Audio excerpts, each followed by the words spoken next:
شروع اللہ تبارک و تعالیٰ کے نام سے جو بڑا مہربان نہایت رحم کرنے والا ہے۔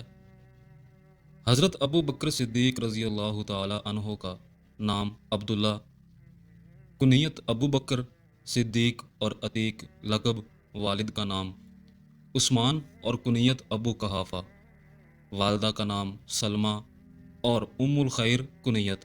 والد کی طرف سے پورا سلسلہ نسب یہ ہے: عبداللہ بن عثمان بن عامر بن عمرو بن کعب بن سعد بن تیم بن مرہ بن کعب بن لوی القرشی تمیمی۔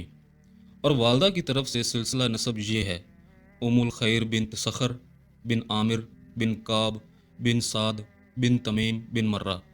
اس طرح حضرت ابو بکر صدیق رضی اللہ عنہ کا سلسلہ نسب چھٹی پشت میں مرہ پر آن حضرت صلی اللہ علیہ وآلہ وسلم سے جا ملتا ہے۔ ابو قحافہ عثمان بن مرہ شرفائے مکہ میں سے تھے اور نہایت معمر تھے۔ ابتدا میں جیسا کہ بوڑھوں کا قاعدہ ہے کہ وہ اسلام کی تحریک کو بازیچہ اطفال سمجھتے تھے۔ حضرت عبداللہ کا بیان ہے، جب حضور صلی اللہ علیہ وآلہ وسلم نے ہجرت فرمائی تو میں آپ کی تلاش میں حضرت ابو بکر رضی اللہ عنہ کے گھر آیا۔ وہاں ابو قحافہ موجود تھے۔ انہوں نے حضرت علی رضی اللہ عنہ کو اس طرف سے گزرتے ہوئے دیکھ کر نہایت برہمی سے کہا کہ ان بچوں نے میرے لڑکے کو بھی خراب کر دیا۔ ابو قحافہ فتح مکہ تک نہایت استقلال کے ساتھ اپنے آبائی مذہب پر قائم رہے۔ فتح مکہ کے بعد جب رسول اللہ صلی اللہ علیہ وآلہ وسلم مسجد میں تشریف فرما تھے، وہ اپنے فرزند سعید حضرت ابو بکر صدیق رضی اللہ عنہ کے ساتھ بارگاہ نبوت میں حاضر ہوئے۔ حضور صلی اللہ علیہ وآلہ وسلم نے ان کے بڑھاپے کو دیکھ کر فرمایا کہ انہیں کیوں تکلیف دی، میں خود ان کے پاس پہنچ جاتا۔ اس کے بعد آپ نے نہایت شفقت سے ان کے سینے پر ہاتھ پھیرا اور کلمات طیبات تلقین کر کے مشرف با اسلام فرمایا۔ حضرت ابو قحافہ رضی اللہ عنہ نے بڑی عمر پائی۔ حضور صلی اللہ علیہ وآلہ وسلم کے بعد اپنے فرزند ارجمند حضرت ابو بکر صدیق رضی اللہ عنہ کے بعد بھی کچھ دنوں تک زندہ رہے۔ آخر عمر میں بہت ضعیف ہو گئے تھے، آنکھوں کی بصارت بھی جاتی رہی۔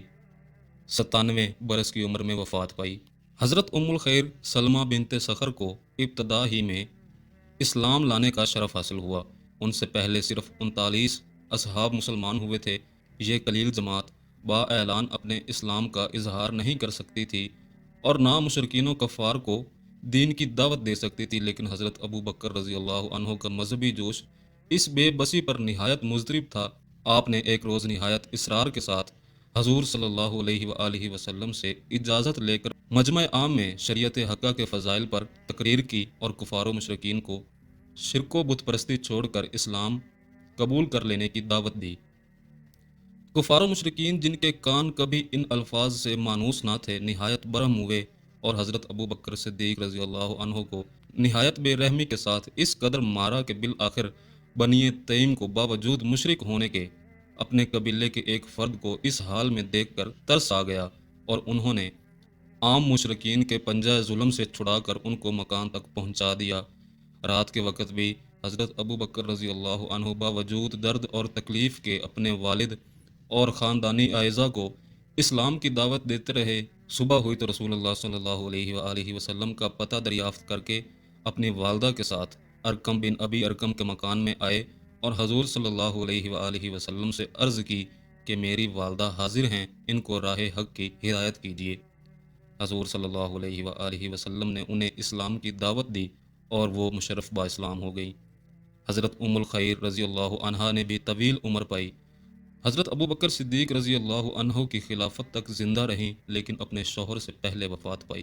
حضرت ابو بکر صدیق رضی اللہ عنہ اسلام سے قبل ایک متمول تاجر کی حیثیت رکھتے تھے اور ان کی دیانت، راست بازی اور امانت کا خاص شہرہ تھا۔ اہل مکہ ان کو علم، تجربہ اور حسن خلق کے باعث نہایت معزز سمجھتے تھے۔ ایام جاہلیت میں خوں بہا کا مال آپ ہی کے ہاں جمع ہوتا تھا۔ اگر کبھی کسی دوسرے شخص کے یہاں جمع ہوتا تو قریش اس کو تسلیم نہیں کرتے تھے۔ حضرت ابو بکر رضی اللہ عنہ کو ایام جاہلیت میں بھی شراب سے ویسی ہی نفرت تھی جیسی زمانہ اسلام میں۔ اس قسم کے ایک سوال کے جواب میں فرمایا کہ شراب نوشی میں نقصان آبرو ہے۔ حضور صلی اللہ علیہ وآلہ وسلم کے ساتھ بچپن ہی سے ان کو خاص انس اور خلوص تھا اور آپ کے حلقہ احباب میں داخل تھے۔ اکثر تجارت کے سفروں میں بھی ہمراہی کا شرف حاصل ہوتا تھا۔ حضور صلی اللہ علیہ وآلہ وسلم کو جب خلعت نبوت عطا ہوا اور آپ نے مخفی طور پر احباب مخلصین اور مہربان راز کے سامنے اس حقیقت کو ظاہر فرمایا تو مردوں میں سب سے پہلے حضرت ابو بکر صدیق رضی اللہ عنہ نے بیعت کے لیے ہاتھ بڑھایا۔ بعض ارباب سیر نے ان کے قبول اسلام کے متعلق بہت سے طویل قصے نقل کیے ہیں، لیکن یہ سب حقیقت سے دور ہیں۔ اصل یہ ہے کہ ابو بکر رضی اللہ عنہ کا آئینہ دل پہلے سے صاف تھا۔ بعض روایات سے ظاہر ہوتا ہے کہ حضرت خدیجہ رضی اللہ عنہا کا اسلام سب سے مقدم ہے۔ بعض سے معلوم ہوتا ہے کہ حضرت علی کرم اللہ وجہہ کو اولیت کا فخر حاصل ہے، اور بعض کا خیال ہے کہ حضرت زید بن ثابت بھی حضرت ابو بکر رضی اللہ عنہ سے پہلے مسلمان ہو چکے تھے، لیکن اس کے مقابلے میں ایسے اخبار و آثار بھی بکثرت موجود ہیں جن سے ثابت ہوتا ہے کہ اولیت کا تغرائے شرف و امتیاز صرف اسی ذات گرامی کے لیے مخصوص ہے۔ حضرت حسان بن ثابت رضی اللہ عنہ کے ایک قصیدے سے بھی اسی خیال کی تائید ہوتی ہے۔